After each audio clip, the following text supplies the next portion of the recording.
আসসালামু আলাইকুম ওয়া রাহমাতুল্লাহি ওয়া বারাকাতুহু। ইন্নাল হামদুলিল্লাহ ওয়াস সালাতু ওয়াস সালামু আলা মান লা নাবিয়্যা বা'দা। আম্মা বা'দ। প্রিয় দর্শক শ্রোতাগণ, আপনারা যেখান থেকে আমাদের এই ইসলামী অনুষ্ঠানটি উপভোগ করছেন, সবাইকে আফকিও চ্যানেল ও মার্কাজুল উলুম ফাতরিয়া সেন্টার জনাবালী হামাদপুর সাভার ঢাকার পক্ষ থেকে জানাচ্ছি অসংখ্য শুকরিয়া। আশিকুর রহমান দামরাই ঢাকা থেকে প্রশ্ন করেছেন। তার প্রশ্ন হলো, বিবাহের পরে যে ছেলের পক্ষ থেকে যে অলিমা করা হয়, খাবার দাবারের আয়োজন করা হয়, এই অলিমা কতদিন পর্যন্ত করা যায়? বিষয়টি কোরআন হাদিসের আলোকে জানালে অনেক খুশি হয়ে যায়।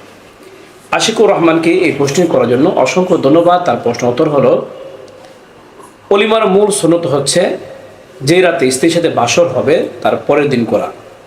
কিন্তু কোনো ব্যক্তি যদি কোনো কারণে ওই সময় করতে না পারে, পরবর্তীতে করতে চায়, সেটি 1 মাসের মধ্যে হোক, 2 মাসের মধ্যে হোক, অথবা এরপরে যদি করতে চায় তাহলেও পারবে।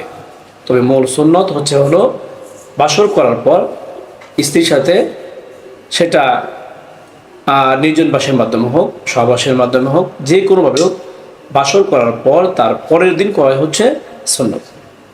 তবে কেউ যদি কোনো কাজ না করতে পারে তাহলে পরবর্তীতে করলেও সেই সুন্নত আদায় হয়ে যাবে।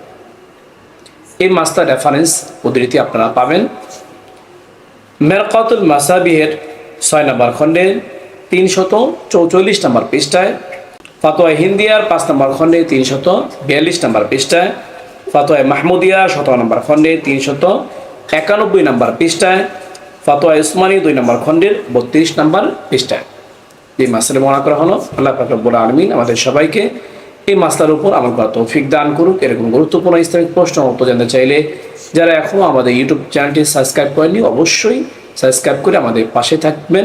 ভিডিওটি ভালো লাগলে লাইক ও শেয়ার করবেন। তাছাড়া আপনাদের প্রশ্ন থাকলে ইউটিউব কমেন্ট বক্সে আপনারা প্রশ্ন করতে পারেন। এর পাশাপাশি আমাদের একটি অ্যাপকে নামে ফেসবুক পেজ রয়েছে, তাহলে সেখানে ফলো লাইক দিয়ে আমাদের পাশে থাকতে পারেন।